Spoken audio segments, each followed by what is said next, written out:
Buenas, mi nombre es Ana y voy a estarles hablando sobre lo que es la clase 6 de Práctica Docente 3 bajo el tema la enseñanza de los textos literarios, la secuencia didáctica en la enseñanza. Debemos de hablar de que por mucho tiempo la literatura se ha tomado como una búsqueda de solo lo gramatical y subjetivo con argumento personal. Pero ya esta enseñanza ha cambiado. Y un punto de vista que vamos a analizar respecto a la enseñanza de la literatura es la de los autores Gilman González y Marco Antonio Miranda. Esto nos van a ayudar a visualizar todo lo que conlleva la enseñanza de la literatura en su documento Guía para la enseñanza de la literatura de la secundaria. Primero, estos nos hablan de los problemas que tiene la enseñanza de hoy día. Entre estos están la concepción limitada sobre el propósito de la materia.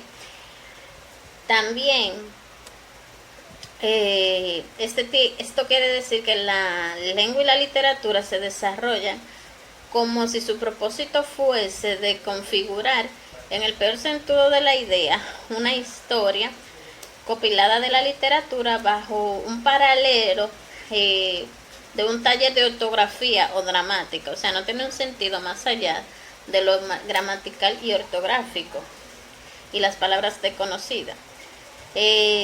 También en este caso, muchas cosas, la obra literaria es presentada en forma de recorte o de fragmento, con la consiguiente pérdida de unidad integral significativa de la obra. Lectura crítica, por ejemplo, tiene un significado de proceso consciente de lectura en los discursos y quizá de la realidad. Para este caso en específico de la lectura, este proceso está constituido por la presíntesis, el análisis, la síntesis, la toma de posición y la acción.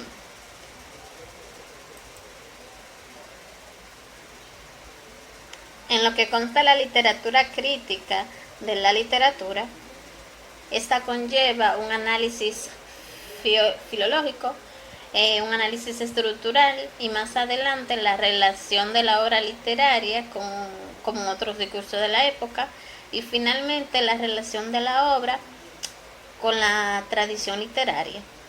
Lo primero que se va a hacer es la elección del texto. El punto de partida es la obra literaria, que puede ser elegida democráticamente. O sea, le podemos decir a los estudiantes una cantidad de obras. Estos pueden elegir la obra que van a leer dependiendo si tenemos una gran cantidad de estudiantes. No es necesario que le demos la misma obra a todos, para que no se cansen de repetición sobre la misma obra. Luego de analizar una obra, primero recogemos lo que son los conocimientos previos y lectura inicial del texto. Dice que lo que aquí se refiere, además de los conocimientos previos del alumno, son anotaciones. Estos tienen que ser títulos, subtítulos, subrayado, vocabulario de palabras, claves, entre otros. Esto van a facilitar al alumno encontrar partes y citas específicas al momento de iniciar la lectura y análisis del texto. Más adelante vamos a trabajar con lo que es el análisis de la obra. Este paso se realiza principalmente de acuerdo a los dos primeros conceptos explicados a propósito de la lectura crítica de la literatura, el análisis fisiológico y el análisis estructural. Luego pasaríamos a lo que es la síntesis y relación de la obra con otros discursos. En este es la puesta en escena del diálogo, pues establece el texto con otro discurso, literarios o no literarios. En este interesa la reflexión sobre la ideología de la época y sobre la tradición literaria, así como las relaciones que se puedan establecer con las distintas obras o figuras en el territorio pertinentes a la historia crítica de la literatura boliviana.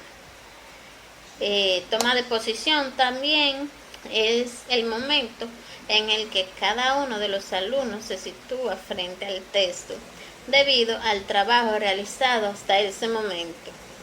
Las posiciones tendrán que estar racionalmente fundamentadas. El maestro debe indicar lo que es el contexto de la lectura, intensificar en el alumno de que éste debe primero leer el texto solamente para el conocimiento, sin necesidad de buscar un diccionario, sin enfatizarse su mente en que tiene que buscar palabras desconocidas, sino en simplemente leerlo. Ya una vez leído y buscando su propio conocimiento de lo que pudo significar una palabra debido a su contexto, este va a poder tener un mayor conocimiento de lo que ha leído. A diferencia de cuando empezamos a leer y a buscar palabras, no estamos teniendo ningún conocimiento, quizás una palabra signifique algo en el diccionario, pero una vez que se utilizó en el texto tenía otra connotación. Por tal razón es primordial que siempre al inicio leamos sin el diccionario. Ahora una segunda leída, ahí sí lo podemos utilizar.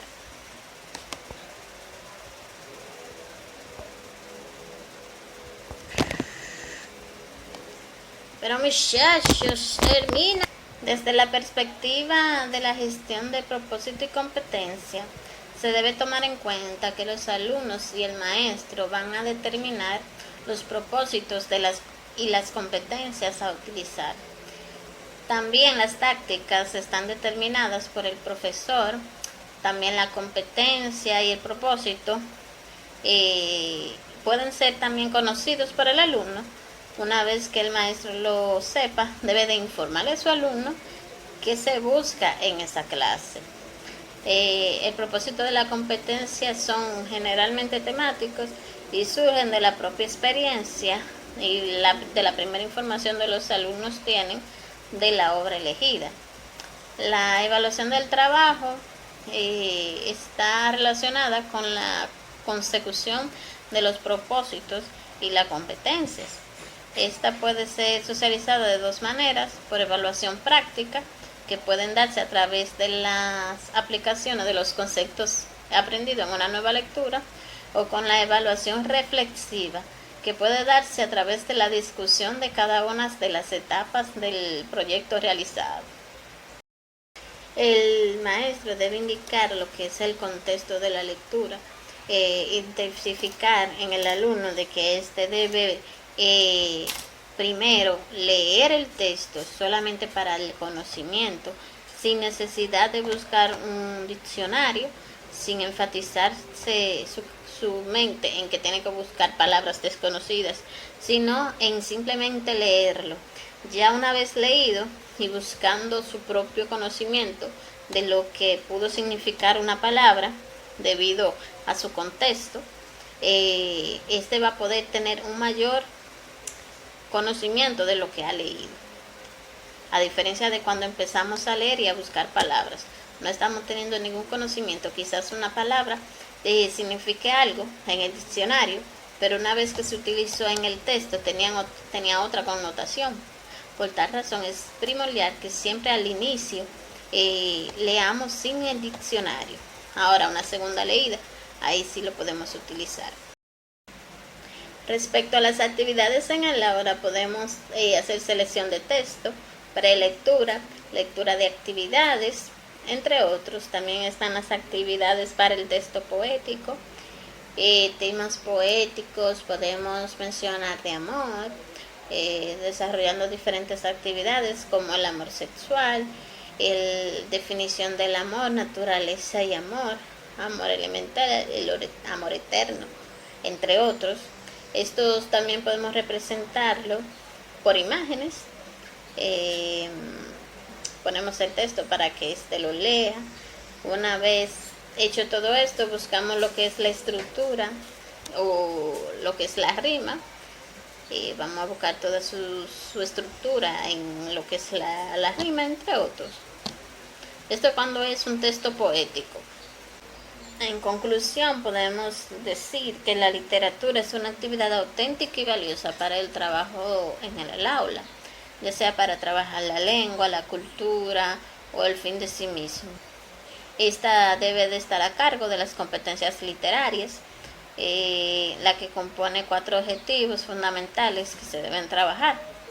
que es fomentar el hábito de la lectura, hacer que los estudiantes disfruten con la lectura, facilitar la comprensión de leer obras y buscar autores importantes.